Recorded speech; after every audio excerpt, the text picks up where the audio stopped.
नमस्कार, सिटी न्यूजच्या बातमीपत्रात प्रेक्षकांचं मनपूर्वक स्वागत। आज दिनांक 8 जुलै 2021, वार गुरुवार, तिथी चतुर्दशी, विक्रम संवत 2078, शके संवत 1943 प्लव, पक्ष कृष्ण पक्ष, अमिता महिना ज्येष्ठ, पूर्णिमांत महिना आषाढ, चंद्र राशी वृषभ, सूर्य राशी मिथुन। बातमीपत्राची सुरुवात करूया सुविचारमालेने। आयुष्यातले काही क्षण हे एकांतात घालवत जा। सर्व प्रश्नांची उत्तरं तिथेच मिळतील, कारण तिथेच आपला संवाद फक्त आणि फक्त स्वतःशी होतो। आजचा सुविचार आपण बघितला। आता बघूया बातमीपत्रातील ठळक बातम्या।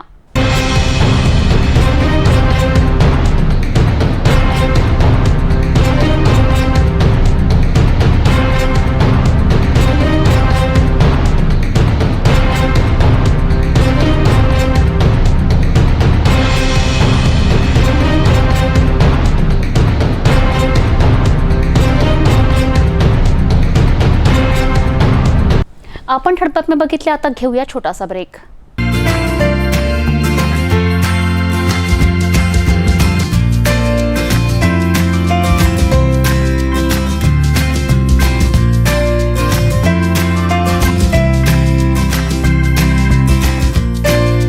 संपूर्ण लग्न बसता आराधना जवाहर रोड अमरावती। ब्रेक नंतर बघूया सविस्तर बातम्या। अमरावती शहरातील संजय गांधी नगर मधील लुंबिनी नगरात 6 जुलैच्या दुपारी एका गवंडी काम करणाऱ्या युवकाची भर दिवसा चाकूने भोसकून हत्या करण्यात आली। 18 वर्षीय ऋतिक बेलेकर असे मृतकाचे नाव आहे। या प्रकरणी पोलिसांनी अवघ्या 4 तासात अक्षय उत्तम शिंदे, राजगोपाल मधोडकर, मंगेश निरंजन पवार, निलेश घनश्याम पवार, पवन चौधरी तर एक अल्पवयीन युवकाला अटक केली आहे। ऋत्विक यापूर्वी वडरपुरा येथे आरोपीच्या परिसरात राहत होता। 2018 मध्ये परिसरातील दुर्गा देवीचे विसर्जन वेळी डान्स करीत असताना त्याचे आरोपी सोबत वाद झाला होता। तोच राग त्याच्या मनात राहिला। काही दिवसापूर्वी मृतक ऋत्विक वडरपुऱ्यातून लुंबिनी नगरात राहायला आला। घटनेच्या दिवशी एका बगीच्याजवळ त्यांच्यात जुन्या वादातून पुन्हा भांडण झाले। त्यामध्ये ऋत्विकने एका आरोपीला पाहून घेण्याची धमकी दिली। मात्र आरोपीने ऋत्विकच्या घरात हल्ला करून एकाने त्याच्या छातीत धारदार चाकू भोसकून त्याची हत्या करण्यात आली। हत्येची माहिती पसरताच परिसरात नागरिकांनी गर्दी केली, तर घटनास्थळी फ्रेजरपुरा पोलीस दाखल झालेत। इकडे सर्व आरोपी अकोला जिल्ह्यात पळून जाण्यास निघाले। त्यातील एक आरोपी घटनेच्या दिवशी सकाळी राजापेठ परिसरातील एका जुगारात 50,000 रुपये हरला होता। सर्व आरोपी छत्री तलावजवळील राष्ट्रीय महामार्गावर पळून गेले। मात्र कोणाच जवळ पैसे नसल्याने एका मित्राला घरून पैसे आणण्यासाठी फोन केला। इकडे पोलिसांचे एक पथक लोणी पोलीस स्टेशन समोर आरोपीच्या शोधात निघाले। मात्र त्यांना आरोपी छत्री तलावजवळ असल्याची माहिती होताच पुन्हा त्यांनी आपला मोर्चा त्या दिशेने वळविला आणि तक्रार दाखल होण्यापूर्वीच अवघ्या 4 तासातच सर्व आरोपींना पोलिसांनी ताब्यात घेतले। पोलीस स्टेशनमध्ये खुनाचे प्रत्यक्षदर्शी असलेल्या मृतकाच्या भावाला बोलावून आरोपीची ओळख पटविली। फ्रेजरपुरा पोलिसांनी सर्व आरोपी विरुद्ध कलम 302, 147, 148, 149, 4, 25 आर्म ॲक्ट नुसार गुन्हे दाखल करण्यात आले। सर्व आरोपींना 7 जुलैला न्यायालयात हजर केले असता न्यायालयाने आरोपींना 11 जुलैपर्यंत पोलीस कोठडी सुनावली आहे।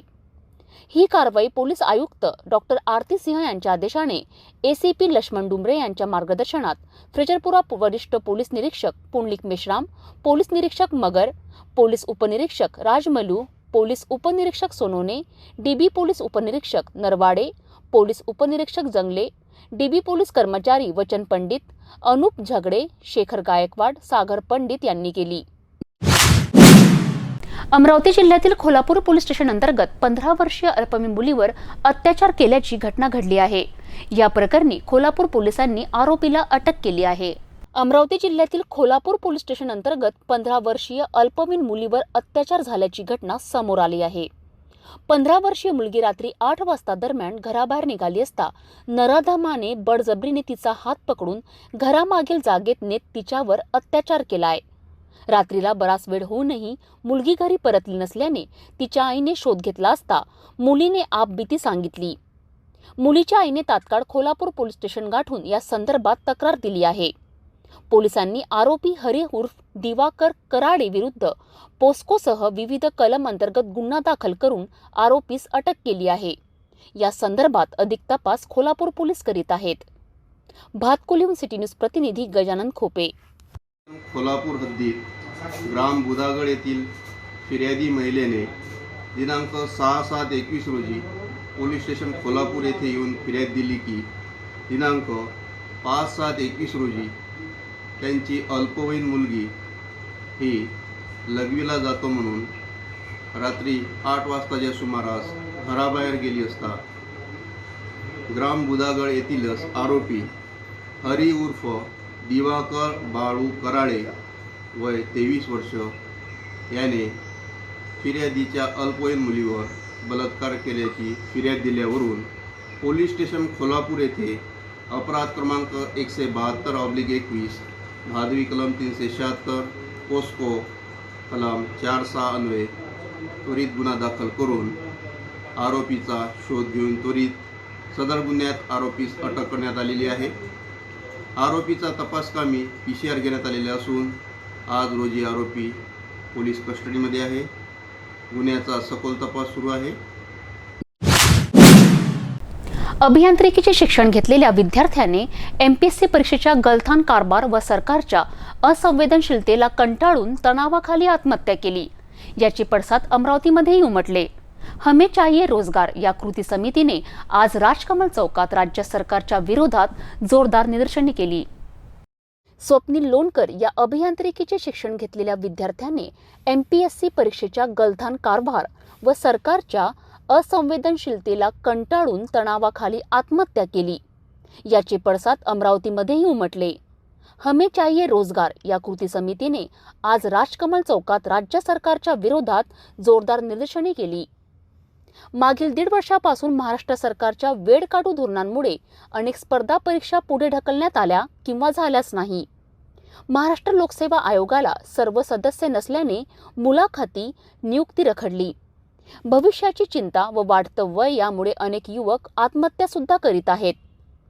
नॅशनल क्राईम रिपोर्टनुसार राज्यात 7,200 विद्यार्थ्यांनी आत्महत्या केली असे निदर्शित केले आहे. ही अतिशय चिंतेची बाब आहे. याकडे सरकारने गांभीर्याने पाहायला पाहिजे. स्वप्नील लोणकर या MPSC द्वितीय परीक्षा पास झालेल्या विद्यार्थ्याला न्याय मिळाला नाही. त्याच्यानंतर लेखी परीक्षा सुमारे 1.5 वर्षापासून लेट झाल्या आणि त्याच्यामध्ये अनेक MPSC पास झालेल्या विद्यार्थ्यांना नियुक्ती मिळाली नाही आणि याचा एक परिणाम स्वप्नील लोणकर याच्या मनावर होऊन त्याने आत्महत्या केली आहे. आणि ही आत्महत्या फक्त एका विद्यार्थ्याची नाही, असे अनेक विद्यार्थी आत्महत्येचा विचार त्यांच्या मनामध्ये येतो आहे आणि याला सर्वची राज्य सरकार जबाबदार आहे. राज्य सरकारची ही जी भूमिका आहे ही वारंवारची आताचीच नव्हे तर वारंवार होत आहे. कधीही राज्य सरकार जर MPSCच्या जागा काढत असेल तर त्याच्यामध्ये परीक्षा लेट होतात, डेट डिक्लेअर होत नाही, त्याच्यानंतर मुलाखती वेळेवर होत नाही आणि मुलाखती जर झाल्या तर त्याच्यामध्ये नियुक्त्या लवकर दिल्या जात नाही. आता हे आपण बघतो की 2018ची जी ॲडव्हर्टाईज आहे त्याचे निकाल अजूनही लागलेले नाही आहे. मला असं वाटतं की हे जे तरुण पिढी आहे तरुण पिढीवर हा अत्यंत अन्याय होत आहे. दुसरी महत्त्वाची बाब म्हणजे ज्या तरुण विद्यार्थ्यांना किंवा तरुण पिढीला नोकरीची गरज असताना राज्य सरकारने एक नवीनच एक GR काढलेला आहे की जे निवृत्त झालेले कर्मचारी जे आहे, इंजिनियर असो किंवा क्लरिकल स्टाफ असो, त्यांना पुन्हा 40,000 किंवा 25,000 रुपये महिन्यानी ते पुन्हा नोकरीवर बोलवत आहे. ज्यांची कार्यक्षमता संपलेली आहे, जे काम करू शकत नाही, अशा लोकांना पुन्हा आपल्या या सरकारी नोकऱ्यांमध्ये बोलावून कंत्राटदार पद्धतीने त्यांच्याकडून काम करून घेण्यात येत आहे. मला असं वाटतं की विद्यार्थी जे आहे, तरुण शिक्षित जे पिढी आहे यांना हे 10,000 किंवा 20,000 रुपयाच्या नोकरीवर काम करीत त्यांची तयारी असताना त्यांना काम न देता किंवा त्यांना रोजगार न देता ते निवृत्त झालेले जे कर्मचारी आहे यांना काम देण्यात यावं. मला असं वाटतं की हा सगळ्यात मोठा अन्याय राज्य सरकार करीत आहे. ही सगळी सुरुवात केंद्र सरकारपासून झालेली आहे. जी नोटबंदी झालेली आहे, नोटबंदीनंतर GST आली आहे, याच्यामध्ये अनेक कारखाने बंद झाले आहे आणि 14 कोटी भारतातील 14 कोटी लोक बेरोजगार झाले आहे. याचा सगळा फटका नवीन तरुण पिढी याला पडलेला मला असं वाटतं की ही अत्यंत चिंतेची बाब आहे. येणाऱ्या काही काळामध्ये, येणाऱ्या काही वर्षांमध्ये अजून नवीन जे विद्यार्थी आहेत, नवीन जे पिढी आहे आत्महत्येला प्रवृत्त होतील आणि अनेक विद्यार्थ्यांच्या अशाच आत्महत्या होत राहील. त्यांच्या भविष्याचा प्रश्न आहे. मला असं वाटतं हा न्याय राज्य सरकार आणि केंद्र सरकारने देणं आवश्यक आहे. अत्यंत मोठा अन्याय या नवीन पिढीवर आणि सगळ्या जनतेवर झालेला आहे असं मी मानतो. कोरोना महामारीच्या काळात ऑक्सिजनचे महत्त्व अधिक भासू लागले होते. ही बाब लक्षात घेता लिटिल फ्लॉवर इंग्लिश स्कूलचा मास्टर इब्राहिम पठाण नामक विद्यार्थ्याने 20,000 वृक्ष लावण्याचा संकल्प केला. त्यापैकी त्यांनी 2,000 वृक्षाची लागवड देखील केली आहे. 7 जुलै रोजी national highway authority of India आणि IRB infrastructure developer of India यांच्या विभागात लिटिल फ्लॉवर इंग्लिश स्कूलचा विद्यार्थी मास्टर इब्राहिम पठाण याने 2,000 झाडे लावली. इब्राहिमने 20,000 झाडे लावण्याचा संकल्प केला होता. त्याला पूर्ण करण्यासाठी त्याने ती झाडे नॅशनल हायवे पिंपळ विहीर ते शिवणगाव यांच्यामध्ये लावण्यात आली. हमने 20,000 प्लांट्स प्लांट करने का रिजोल्यूशन लिया है. आज है 7/7/21 और आज हम लोग आए हैं यहाँ पे NHAI नेशनल हाईवे 6 जो मुंबई पुणे है नेशनल हाईवे है, यहाँ पे हम लोग आए हैं. और जैसे कि हम सबको पता है कि ट्रांसपोर्ट जो है वो एरा की नीड है, बट इसके जो कर्ज है, मतलब जो इसके डिसएडवांटेजेस है वो भी बहुत सारे हैं, जिसमें से एक सबसे बड़ा डिसएडवांटेज है पोल्यूशन. IRB आणि त्यांच्या विभागात 2,000 झाडे लावली. यावेळी IRBचे अधिकारी चंद्रशेखर भागवतकर सर, खान सर, पवन देशमुख सर, अमोल दांडगे सर, पुरी सर तसेच NHAIचे अधिकारी ब्राह्मणकर सर, श्रीकांत ढगे सर हेही उपस्थित होते. उपस्थित पाहुण्यांनी इब्राहिमचे कौतुक केले आणि त्याला प्रोत्साहन देत त्याचा उत्साह वाढविला. ये तिवसा की जो लिटिल फ्लावर स्कूल है उसकी तरफ से और ये बच्चा जो है इब्राहिम, इसके तरफ से प्रपोज़ल आया था कि ये 20,000 प्लांट्स ये हर जगह लगाना चाहते, बहुत जगह पे पब्लिक प्लेसेस पे. तो वो प्रपोज़ल को हमको बहुत अच्छा लगा कि ऐसा प्रपोज़ल है, कोई someone is coming forward for planting the trees along the road. तो उसको हमने एक्सेप्ट करते हुए हमारे रोड पे जहाँ जहाँ प्लांटेशन की गैप्स है और जहाँ प्लांट्स की कमी है तो वो स्पेसेस हमने इनको दे रहे हैं प्लांटेशन के लिए, और सभी को मोटिवेट कर रहा है कि सभी लोगों ने प्लांट्स लगाना चाहिए, प्लांटेशन करना चाहिए. पर्यावरणाची रक्षा करण्यासाठी आणि पर्यावरणातील ऑक्सिजनचे प्रमाण वाढवण्याकरिता त्यांनी हा संकल्प हाती घेतलेला आहे. याबद्दल त्याला शाबासकी देऊन त्याचे कौतुकही केले. यावेळी त्याच्या शाळेतील लिटिल फ्लॉवर इंग्लिश स्कूलमधील सर्व शिक्षक उपस्थित होते. झाडं लावणं, जगवणं आणि त्याची निगा राखणं हे अत्यंत आवश्यक असल्यामुळे या त्यांच्या सूचनेचं स्वागत आम्ही केलेलं असून त्यांच्या वृक्षारोपणाला आम्ही संपूर्ण पाठिंबा दर्शवून अशा प्रकारचं रोपणाचं जे काम आहे ते आज सुरू केलेलं आहे. धन्यवाद. इब्राहिम और मैडम की तरफ से लिटिल फ्लावर की तरफ से जो प्रपोज़ल NHAI की तरफ आया था और IRB के कोऑर्डिनेशन में यहाँ पे प्लांटेशन अपन जो कर रहे हैं, इसके लिए मैं इन लिटिल स्कूल का, फ्लावर स्कूल का और इब्राहिम का हार्दिक अभिनंदन करता हूँ. Good afternoon. As you know that Ibrahim Pathan, student of the 10th standard, Little Flower English School, Mojri, has taken an oath that he will plant 20,000 plant for securing our nature. And in this purpose, he is planting the tree at various locations. And for the same purpose, today we are here at the NHAI National Highway, along with some officers of NHAI, some project manager and other officers. We are here and today we are trying to plant about 2,000 plant here. Thank you. आज इथे इब्राहिमने 2,000 झाडे लावली आहेत. Means आज त्यांनी हे जे plantation आहे त्याचा हा जो प्रोजेक्ट आहे 20,000 झाडे लावण्याचा, त्यांनी बरेचसे जे प्रोजेक्ट आहे ते कंप्लीट केलेले आहे. आणि या प्रोजेक्टला कंप्लीट करण्यासाठी आज तो NHAI आणि IRBच्या माध्यमातून या रोडवर त्यांनी प्लांटेशन आज केलेले आहे.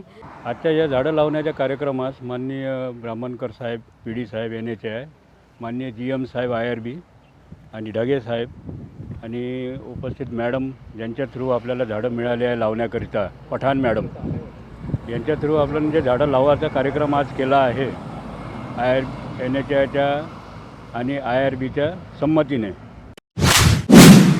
लाईफ डेव्हलपमेंट सोसायटीच्या पर्यावरण जनजागृती अभियानच्या पार्श्वभूमीवर लोकसहभागातून व्यंकटेश कॉलनी येथे लोहाना महापरिषद पर्यावरण समिती विदर्भ झोन, संकल्प फाउंडेशन व लाईफ डेव्हलपमेंट सोसायटी यांच्या संयुक्त विद्यमाने अधिक प्रमाणात ऑक्सिजन उत्सर्जित करणारे झाडांचे उत्स्फूर्तपणे रोपण करण्यात आले. लाईफ डेव्हलपमेंट सोसायटीच्या पर्यावरण जनजागृती अभियानाच्या पार्श्वभूमीवर लोकसहभागातून व्यंकटेश कॉलनी येथे लोहाना महापरिषद पर्यावरण समिती विदर्भ झोन, संकल्प फाउंडेशन व लाईफ डेव्हलपमेंट सोसायटी यांच्या संयुक्त विद्यमाने अधिक प्रमाणात ऑक्सिजन उत्सर्जित करणाऱ्या झाडांचे उत्स्फूर्तपणे रोपण करण्यात आले. वसुंधरा माझी घ्या काळजी, तिचा हा संदेश जनसामान्यांपर्यंत पोहोचवण्याकरिता पृथ्वीचे वाढते तापमान नियंत्रणात ठेवण्याकरिता, यातून माणसाची व निसर्गाचे नाते घट्ट करण्याकरिता, जमिनीची धूप रोखण्यासाठी वृक्षारोपण ही काळाची खरंच गरज आहे, असे प्रतिपादन सुरेश वासाणी, अध्यक्ष लोहाणा महापरिषद पर्यावरण समिति विदर्भ झोन यांनी केले। ये जो उपक्रम ले रही है और साथ में पर्यावरण समिति हमारी विदर्भ मध्य भारत की महापरिषद जो ये उपक्रम ले रही है वृक्ष लगाओ, बहुत अच्छा उपक्रम है। हर एक ने ये उपक्रम में भाग लेना चाहिए और झाड़ लगाना चाहिए। हर व्यक्ति के पीछे एक झाड़ होना चाहिए। किसी का बर्थडे है या किसी की सालगिरह है शादी की, उस उपलक्ष्य में सामने वालों को पौधा देके वृक्षारोपण करना चाहिए, यही मैं कहना चाहूँगा। व्यंकटेश कॉलनी येथे आयोजित वृक्षारोपण कार्यक्रमात बोलताना अनेकांनी आपले विचार मांडले। प्रामुख्याने अमरावती मनपा प्रतिपक्ष नेता बबलू शेखावत यांनी मार्गदर्शन करताना वृक्ष लागवड ही शहरातील सिमेंट कॉन्क्रीट रोडच्या कडेला करणे अत्यंत आवश्यक आहे। याकरिता लाईफ डेव्हलपमेंट सोसायटी व इतर संस्थांनी पुढे येऊन शहरातील पर्यावरणाचा समतोल राखण्यासाठी कार्य करावे, असेही त्यांनी आवाहन केले। रामेश्वर अभ्यंकर यांनी होत असलेली वृक्ष कत्तल यावर खंत व्यक्त केली, म्हणून लोकसहभागातून वृक्षारोपण करावे व त्याचे जतन करून निसर्गाला सुंदर ठेवण्याचा प्रयत्न करावा, असे मत मांडले। सिटी न्यूज चॅनलचे प्रबंध संपादक डॉक्टर चंदू सोजतिया यांनी लाईफ डेव्हलपमेंट सोसायटी अमरावतीच्या पर्यावरण जनजागृती अभियानाचे महत्त्व विशद करताना एक घर एक वृक्ष ही संकल्पना अत्यंत प्रशंसनीय आहे। या उपक्रमात इतर संस्थांनी जनसामान्यांनी केवळ झाडे लावू नयेत, तर ते मोठे करावे व वसुंधरेचे सौंदर्य राखण्यासाठी सहकार्य करावे, असे म्हटले। आज इस वड़ाली परिसर में लाइफ डेवलपमेंट सोसाइटी और 3-4 संस्थाओं के साथ में मिलकर जो यह उपक्रम चलाया जा रहा है, ये निश्चित पिछले 20 सालों में जो देश में विकास के नाम पे झाड़ों का कत्ल किया जा रहा है, क्योंकि रोड भी ज़रूरी है और रोड बनाने के लिए कई जगह जंगल और झाड़ पूरे काटे गए। उसको बैलेंस करने के लिए पर्यावरण की रक्षा तो हमको करना ही है, लेकिन जो उसकी एक खाई पड़ गई, लंबी गैप पड़ गई, क्योंकि सब पूरे देश में चल रहा है, सिर्फ अमरावती की बात नहीं, पूरे देश में ये झाड़ों का कत्ल हुआ है डेवलपमेंट के नाम पे। अमरावती में भी हमने देखा कि सीमेंट रोड के नाम पे जो आजू बाजू पूरे झाड़ लगाए हुए थे वो ख़त्म हो गए। हालांकि वो झाड़ वापस लगाने चाहिए, लेकिन अभी तक प्रशासन की ओर से, सरकार की ओर से प्रयास नहीं है। लाइफ डेवलपमेंट सोसाइटी यह पर्यावरण को बचाने का या पर्यावरण का बैलेंस करने का काम कर रही है। तो हम यहाँ गार्डन में तो लगा ही रहे, लेकिन जहाँ एक्चुअल में अभी हम देखते हैं कि रोड के साइड में जो झाड़ हुआ करते थे वो ख़त्म हो गए, उधर भी यदि उपक्रम का ध्यान दें तो निश्चित रूप से हम देश की तो बात नहीं करते, लेकिन अमरावती के लिए बहुत अच्छी बात होगी। और आज यहाँ पर नरेंद्र गुलदेवकर उनकी टीम ने पूरा ये जो कार्यक्रम आयोजित किया, लगातार इनके कार्यक्रम आयोजन चालू है। हर रविवार को हफ्ते में 2 दिन 3 दिन कहीं ना कहीं ये कार्यक्रम करते रहे। इनको बहुत बहुत शुभकामनाएं, ऐसे कार्यक्रम आगे चलते रहे। और भी लोगों का भी 4 सोसाइटी जोड़ी, अमरावती के कम से कम 50 से सोसाइटी यदि साथ में जोड़ के काम करे तो सबकी झाड़ बचाने की अपनी अपनी जिम्मेदारी है। यावेळी सलीमभाई मीरावाले यांनीही आपले पर्यावरण विषयक धोरण व लोकसहभाग यावर प्रकाश टाकला। आशिष गावंडे, शिक्षण सभापती तथा नगरसेवक प्रभाग क्रमांक 9 यांनी आपला परिसर स्वच्छ व निसर्गरम्य ठेवण्यासाठी वृक्षवल्ली आम्हा सगळे सोयरे ही संकल्पना संस्थेच्या पुढाकाराने राबवल्या जात आहे। या उल्लेखनीय उपक्रमात निसर्गप्रेमींचे अमरावती महानगरपालिका, लोहाणा महापरिषद पर्यावरण समिती, संकल्प फाउंडेशन, महाराष्ट्र होमिओपॅथी असोसिएशन व इतरांचे सहकार्य लाभत आहे। ही बाब गौरवाची आहे। निश्चितच सामूहिक प्रयत्न पर्यावरण जनजागृती अभियान यशस्वी करण्यात सहाय्यक ठरतील, असे मत मांडले। प्राध्यापक प्रमोद कुमार, अध्यक्ष लाईफ डेव्हलपमेंट सोसायटी यांनी हवामानातील बदल व तो नियंत्रणात ठेवण्यासाठी वृक्षारोपण ही उपाययोजना आहे, असे सांगितले। लाइफ डेवलपमेंट सोसाइटी यह बहुत ही अच्छा उपक्रम यहाँ पे कर रही है। पर्यावरण को बचाने के लिए, पर्यावरण को जगाने के लिए ये जो कार्य कर रही है, एक घर एक झाड़, यह जो उन्होंने एक मानस बनाया है, तो मैं उनकी को बहुत अभिनंदन करता हूँ यह कार्य के लिए। ये बहुत अच्छा कार्य ये किया है, क्योंकि अपन ने कोविड के टाइम पे देखा ही है कि ऑक्सीजन हमें बिकत लेना पड़ रहा था और उसमें भी हमें नहीं मिल रही थी। तो ऐसे समय में ऑक्सीजन बढ़ाने के लिए पेड़ बढ़ाना बहुत ज़रूरी है और यह उपक्रम जो लाइफ डेवलपमेंट सोसाइटी कर रहे, मैं उन्हें अभिनंदन करता हूँ. धन्यवाद. डेव्हलपमेंट सोसायटी यांचा जो उपक्रम आहे, झाडे लावा झाडे जगवा, हा बरेच वर्षांपासून त्यांचा हे त्यांच्यासोबत आमचा एक संकल्प NGO आहे, तो पण आम्ही सोबत मिळून जातात एक काम करण्याची आमची इच्छा म्हणजे त्याला एकामेकाच्या सहाय्याने म्हणजे चांगलं काम आहे. शहरात माझी एक विनंती आहे की प्रत्येक एक घर एक झाड तरी लावा. त्याच्यावरती काय शुभेच्छा. लाईफ डेव्हलपमेंटचे नरेंद्र गुरगे, आपलं प्रेम कुमार जी आहे, प्रमोद सर आहे, भैया आहे, सगळे म्हणजे लोक याच्यासाठी एक चांगला उपक्रम राबविला जाईल अमरावती. आज हे काळाची गरज आहे झाड लावायची. आपण पाहिलं तर लॉकडाऊनमध्ये ऑक्सिजनच्या किती प्रॉब्लेम यायचे. माझी एक विनंती आहे सगळ्यांना. अमरावती ग्रामीण हद्दीतील पोलीस स्टेशन परतवाडा अंतर्गत परतवाडा शहरातील विनय इलेक्ट्रिकल्स पेन्शनपुरा परतवाडा परिसरातील इलेक्ट्रॉनिक मालाचे गोडाऊन फोडून इलेक्ट्रिकल सामान चोरी झाले होते. या प्रकरणी स्थानिक गुन्हे शाखेने 3 आरोपीला अटक केली आहे. स्थानीय गुन्हे शाखाच्या वतीने सहपोलीस निरीक्षक गोपाल उपाध्याय यांच्या पथकाने मिळालेल्या गोपनीय माहितीवरून 6 जुलै रोजी 19 वर्षीय संतोष उर्फ गोविंद उर्फ गोब्या दयानंद शहारे व 20 वर्षीय जय हुकुमचंद गोंदडे, 19 वर्षीय सतीश पुरणलाल धुर्वे हे सर्व राहणारे परतवाडा यांना अत्यंत शिताफीने ताब्यात घेऊन त्यांना विश्वासात घेऊन या घटनेच्या अनुषंगाने बारकाईने विचारपूस केली असता त्यांनी पेन्शनपुरा परतवाडा परिसरातील बंटी यादव यांच्या घरात असलेल्या इलेक्ट्रॉनिक सामानाच्या गोडाऊन फोडून इलेक्ट्रॉनिक सामान चोरल्याचे सांगितले. यावरून तिन्ही आरोपीच्या ताब्यातून व त्यांनी इलेक्ट्रॉनिक सामान विकलेल्या व्यक्तीकडून 28 ceiling fan, 1 cooler machine, 1 exhaust machine, wire bundle व इलेक्ट्रिक शेगडी असा एकूण 61,190चा माल जप्त करण्यात आला आहे. आरोपींना जप्त मुद्देमालासह पुढील कारवाईकरिता पोलीस स्टेशन परतवाडा यांच्या ताब्यात देण्यात आले असून त्यांच्याकडून इतरही गुन्हे उघडकीस येण्याची शक्यता आहे. गेल्या 2 दिवसांपासून सुरजी विभागातील विद्युत पुरवठा सातत्याने खंडित होत आहे, ज्यामुळे नागरिकांना फार मोठ्या त्रासाला सामोरे जावं लागत आहे. वारंवार जाणाऱ्या लाईनबद्दल जाब विचारण्यासाठी ग्राहक सुरजी येथील कार्यालयात गेले असता संबंधित सहाय्यक अभियंता यांना घेराव घालण्यात आला. या त्रासामुळे ग्राहक विचलित होत आहेत. आधीच पावसाने पाठ फिरवल्यामुळे वातावरणात उकाडा प्रचंड वाढलेला आहे. लहान मुलांमध्ये आजाराचे प्रमाण वाढले आहे. ज्येष्ठ नागरिक सुद्धा या वातावरणामुळे आणखीच हवादिल झाले आहेत. त्यातच जनतेचा त्रास वाढवण्याकरिता विद्युत पुरवठा सातत्याने खंडित होत आहे. महाराष्ट्र राज्य विद्युत वितरण कंपनी आपले कर्तव्य पार पाडण्यात कुचराई करीत आहेत, ज्याचा मनस्ताप नागरिकांना सहन करावा लागत आहे. या बाबतीत वरिष्ठ अधिकाऱ्यांनी दखल घेऊन लवकरात लवकर ही समस्या निकाली काढावी अशी मागणी सुरजीतील नागरिक करीत आहेत. अंजनगाव सुरजीहून सिटी न्यूज प्रतिनिधी जावेद शाह.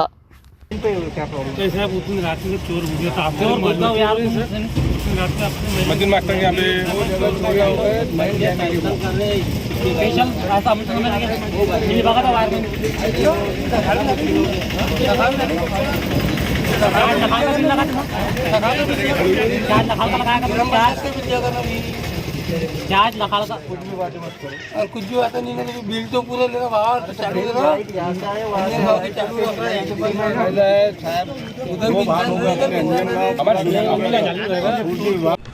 माझं नाव सागर विनोदराव पाचकवडे. मी सहाय्यक अभियंता सुरजी वितरण केंद्र येथे कार्यरत आहे.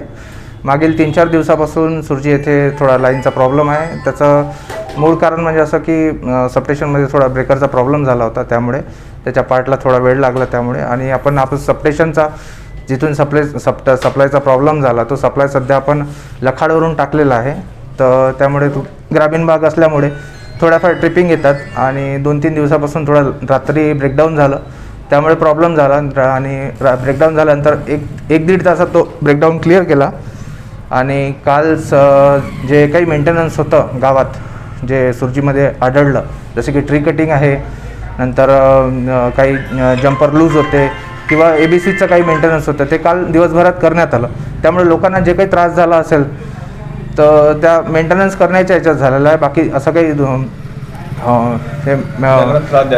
त्रास द्यायचा असा कोणाला काही उद्देश नव्हता. तर फक्त त्यात मेंटेनन्स करून जे काही नंतर प्रॉब्लेम क्रिएट होणार होते ते दूर करण्याचा काल प्रयत्न करण्यात आला, त्यामुळे तेवढा सप्लाय बंद होता. आणि 5 वाजता पोस्ट समस्येचं निराकरण झालं काय? आता समस्येचं निराकरण झालं आहे. आज संध्याकाळी परत सप्लाय पूर्ववत करण्यात येईल आणि यानंतर त्रास होणार नाही.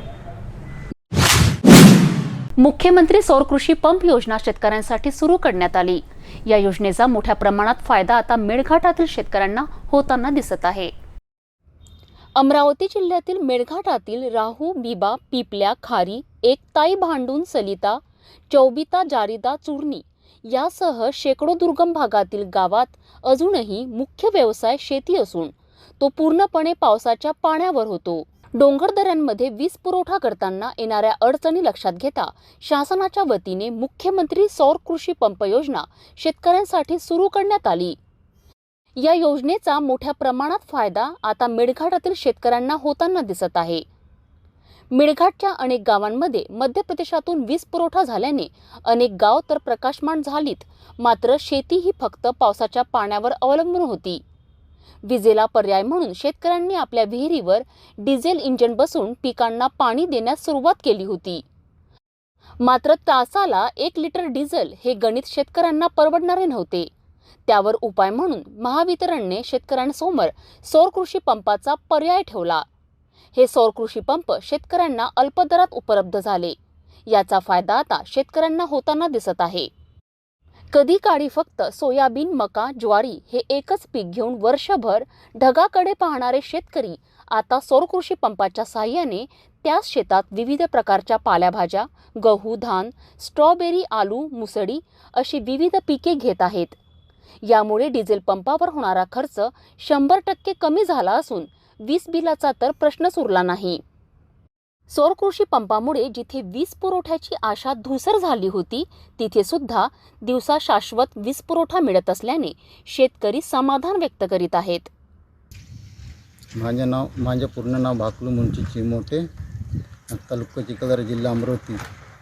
आणि माझ्या महावितरण कंपनीकडून सौर पंप भेटला आम्हाला आदिवासी लोकाले.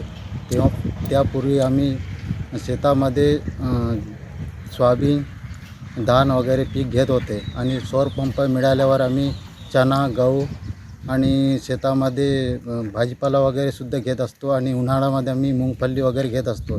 त्यामुळे आम्ही लोकांचे खूप फायदे झाला या सौर पंप मिळाल्यामुळे. उत्पन्नामध्ये सुद्धा वाढ झाली. वाढ म्हणजे कसं काय की आम्हाला दररोज म्हणजे म्हणजे दिवस निघाल्यावर आम्हाला ते सौर पंपातून पाणी मिळत असतो आणि त्यामुळे आमच्या पैशाची बचतसुद्धा झाला. आणि जे इंजन होता यापूर्वी, इंजनामुळे आमचे खूप नुकसान होत होते, कारण की आम्हाला डिझेल पैशातून विकत घ्यावं लागत होते आणि पैसा खूप खर्च होत होते. आणि सौर पंप मिळाल्यावर आमच्या म्हणजे पैशामध्ये बचत झाला आणि उत्पन्नामध्ये वाढ झाला. कोट्यावधी रुपये खर्च करून शेकडो इमारती भंगार होत असल्याचे चित्र मेळघाट येथे दिसत आहे. अंदाजे 4 ते 5 वर्ष झाले असून सुद्धा सेमाडो येथे औषधी केंद्र हे खाली पडले आहे. मेळघाटातील विकासचे नाव बांधकाम असेही ऐकायला मिळते. मेळघाटात कोट्यावधी रुपये खर्च करून शेकडो इमारती भंगार होताना दिसत आहे. अशी एक इमारत आपल्याला पाहाव्यास मिळत आहे. सूत्रांनी दिलेल्या माहितीनुसार चिखलदरा तालुक्यात सेमाडो येथे औषधी केंद्रांसाठी एक मोठी इमारत उभारण्यात आली आहे. अंदाजे 10 ते 15 लाखात इमारतीचे निर्माण झाले असले तरी कदाचित या औषधी केंद्र केंद्रीय स्थानी आहे आणि याचा उद्देश मेळघाटातील सर्व PHC, RH, सब सेंटर येथे औषधे पुरवणार असा असेल. सूत्रांनी दिलेल्या माहितीनुसार या केंद्रासाठी फार्मासिस्टची सुद्धा नियुक्ती करण्यात आली आहे. अंदाजे 4 ते 5 वर्ष झाले असून आज रोजी सुद्धा हे बिल्डिंग जसच्या तसे आहे. या बिल्डिंगचे उपयोग आपल्या मेळघाटातील लोकांचे आरोग्य सेवांसाठी व्हावी, मेळघाटवासियांना आरोग्य सेवा मिळावी या उद्देशाने इमारतीच्या निर्माण करण्यात आला आहे. या इमारतीकडे शासनाने लक्ष द्यावे अशी मागणी जोर धरत आहे. मेळघाटहून सिटी न्यूज प्रतिनिधी शकील अहमद. मुख्यमंत्री ग्रामरस्ते योजनेचे विशेष योगदान दिसून येते. हे काम वेगवेगळ्या गावात सुरू आहे, मात्र ठेकेदारच्या अनुपस्थितीमुळे या कामात हलगर्जीपणा होत असल्याचं दिसून आले आहे. मेळघाटातील आदिवासी ग्रामस्थांना मुख्य मार्गाशी जोडण्यासाठी प्रशासकीय विभागांमार्फत रस्त्यांचे बांधकाम कामे केली जातात. ज्यात मुख्यमंत्री ग्रामरस्ते योजनेचे विशेष योगदान दिसून येते. हे कामे वेगवेगळ्या गावात सुरू असल्याचे सांगण्यात येत आहे.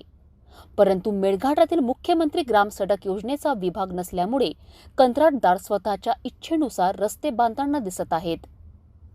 मुख्यमंत्री ग्राम सडक योजनेअंतर्गत बैरागड मुख्य रस्त्यापासून काटकुंब गावाकडे डांबर रोडचे काम पावसाळ्यातच कंत्राटदाराने सुरू केले असून यामध्ये बरीच अनियमितता दिसून येत आहे.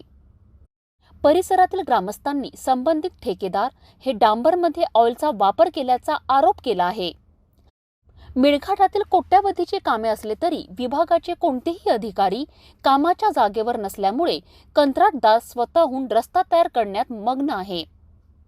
धारणीहून सिटी न्यूज प्रतिनिधी शकील अहमद. और ये जो आप देख रहे हैं रोड का जो काम चल रहा है, इसमें डामर की जगह ऑयल मिलाया जा रहा है और कोई भी कर्मचारी यहाँ जगह पे उपस्थित नहीं है. और हमारे गांव के जो सरपंच है वो उपस्थित है और जो बाकी के जो है वो जो मिला रहे हैं ऑयल मिला रहे हैं. ठीक है. मेलघाट में मौके को देखकर चौंका मारने वाली कहावत अक्सर सत्य होती है और हम देख रहे हैं कि इस वक्त काटकुम गांव तक के ये बैरागढ़ फाटे के पास से काटकुम गांव तक रास्ते का काम शुरू है और बरसात में ये डांबर रास्ते का काम शुरू है. लेकिन हम देख रहे हैं कि यहाँ पर डांबर की जगह ऑयल इस्तेमाल किया जा रहा है और ये पूरा काम केवल ठेकेदार की मनमर्जी से ही हो रहा है. यहाँ पर मुख्यमंत्री ग्राम सड़क योजना के कोई भी अधिकारी और कर्मचारी मौजूद नहीं है और ये काम ठेकेदार अपने हिसाब से अपनी मर्जी से कर रहा है. मैं शकील अहमद, सिटी न्यूज़, मेलघाट. राज्यात सर्वत्र नवीन चर्चा आहे ती कोरोनाच्या तिसऱ्या लाटेची. या म्युटेशनचं नाव डेल्टा प्लस आहे. याचा संभाव्य धोका लक्षात घेता राज्य सरकारने तिसऱ्या पट्टीचे निर्बंध कायम केलेत. मात्र याचा धोका घातक असून हा व्हायरसला कोणत्याही अँटीबॉडीला दाद देत नाही. म्हणजेच या व्हायरसवर कोणतीही अँटीबॉडी काम करत नाही. त्यासोबतच हा सगळ्या वयोगटातील लोकांना टार्गेट करतो. या व्हायरसचा फैलाव रोखण्यासाठी काही देशांमध्ये लसीचा तिसरा डोस देणे सुरू केला आहे, असं डॉक्टर अविनाश भोंडवे यांनी म्हटले. डेल्टा प्लस हा जो नवा व्हेरियंट आहे हा डेल्टा विषाणूपासून उत्परिवर्तित किंवा म्युटेट झालेला विषाणू आहे. त्याच्यामध्ये डेल्टाचे आणि आधीच्या अल्फा बीटा सगळ्यांचेच गुणधर्म आहेत आणि हा जो आहे हा महाराष्ट्रामध्ये आपल्याला 21 केसेस सापडल्यात.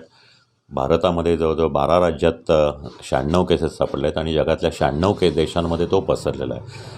ह्या विषाणूचं एक जी काही वैशिष्ट्ये आहेत त्याच्यामुळं तो अँटीबॉडीजला कुठल्याच प्रकारची दाद देत नाही अशा प्रकारचं संशोधन झालेलं आहे. त्याच्यामुळे ज्यांना पूर्वी करोना होऊन गेला त्यांनाही तो होऊ शकतो, ज्यांनी लस घेतलेली आहे त्यांनाही तो होऊ शकतो आणि मोनोक्लोनल अँटीबॉडीज ह्या ज्या कृत्रिमरित्या देण्याचं औषध नुकतंच निघालेलं आहे ज्याला डेल्टाला चांगला रिस्पॉन्स येत होता पण डेल्टा प्लस मात्र त्याला दाद देत नाही. त्याच्यामुळं हा खूप मोठ्या प्रमाणात होईल. हा विषाणू जो आहे दुसरी गोष्ट म्हणजे असं लक्षात आलेलं आहे की माणसाच्या फुफ्फुसामध्ये जास्ती मोठ्या प्रमाणामध्ये तो अटॅक करतो किंवा तिथं जास्ती मोठ्या प्रमाणात तिथल्या फुफ्फुसांच्या पेशींमध्ये शिरू शकतो.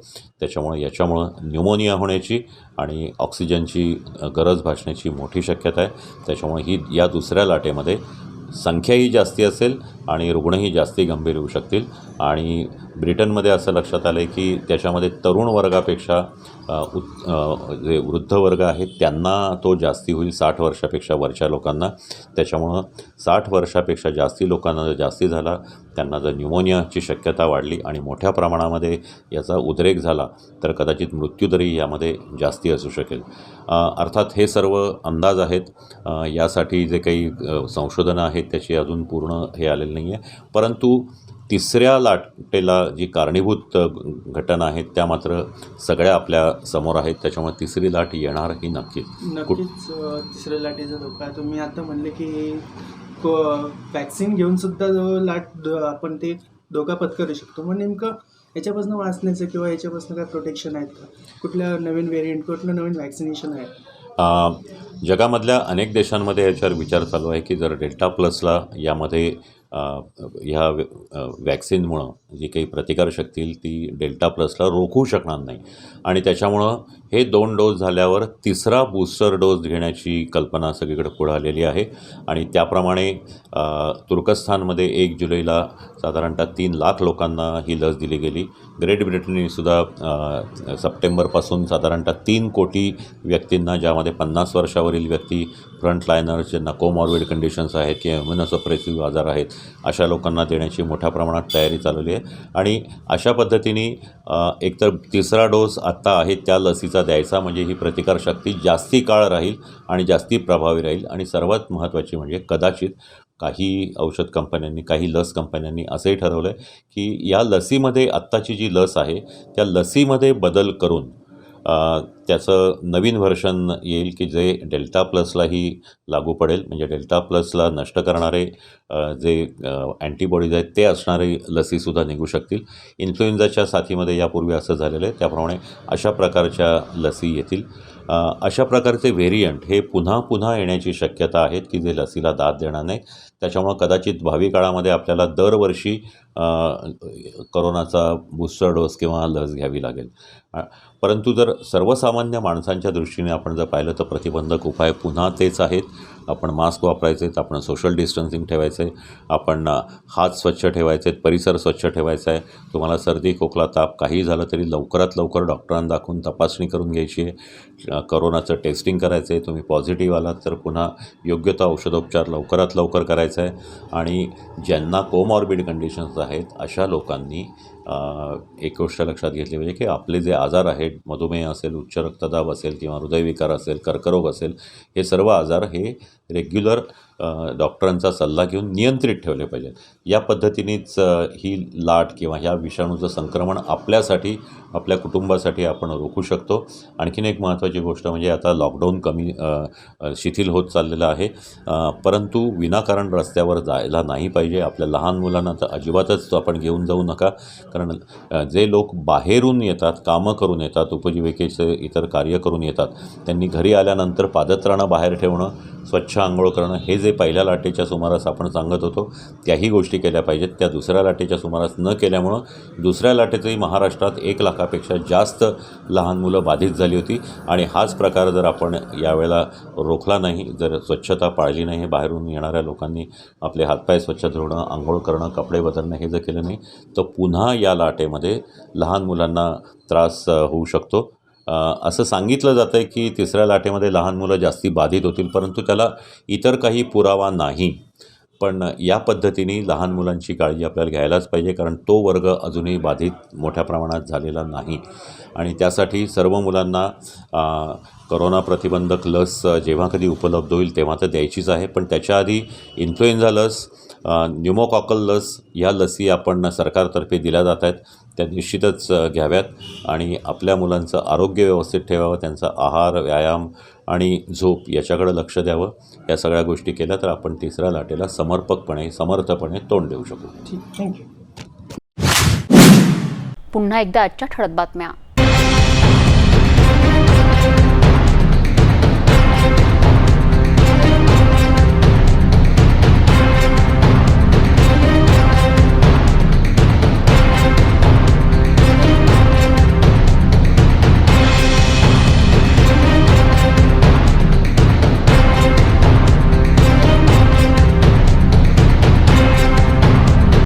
आपण आता सिटी न्यूज चॅनल आपल्या टीव्हीवरही बघू शकता. यामध्ये DTPL channel 73, ACN channel 98, city cable channel 92वर. जर आपल्या टीव्हीवर सिटी न्यूज चॅनल दिसत नसेल तर आपण आपल्या केबल ऑपरेटरशी संपर्क करावे. आपण सिटी न्यूज केबलच्या व्यतिरिक्त यूट्यूब, फेसबुक, इंस्टाग्राम आणि ट्विटरवर बघू शकता. याकरिता सोशल मीडिया अकाउंट सबस्क्राईब करा, फॉलो करा, लाईक करा. यूट्यूब अकाउंट सबस्क्राईब करण्याकरिता सबस्क्राईब बटनाला क्लिक करा आणि बेल आयकॉन बटन दाबायला विसरू नका, कारण सर्वात आधी समाचार आपल्यापर्यंत पोहोचणार आहेत. तसेच सिटी न्यूजचे फेसबुक पेज लाईक करा, इंस्टाग्राम आणि ट्विटर हँडल फॉलो करा. आपण व्हॉट्सॲपवर सुद्धा सूचना देऊन न्यूज प्राप्त करू शकता. व्हॉट्सॲप नंबर खाली स्क्रीनवर येत आहे. हे बातमीपत्र यावरच थांबूया. पुन्हा भेटूया नवीन घडामोडींसोबत. आपण बघत राहा फक्त सिटी न्यूज.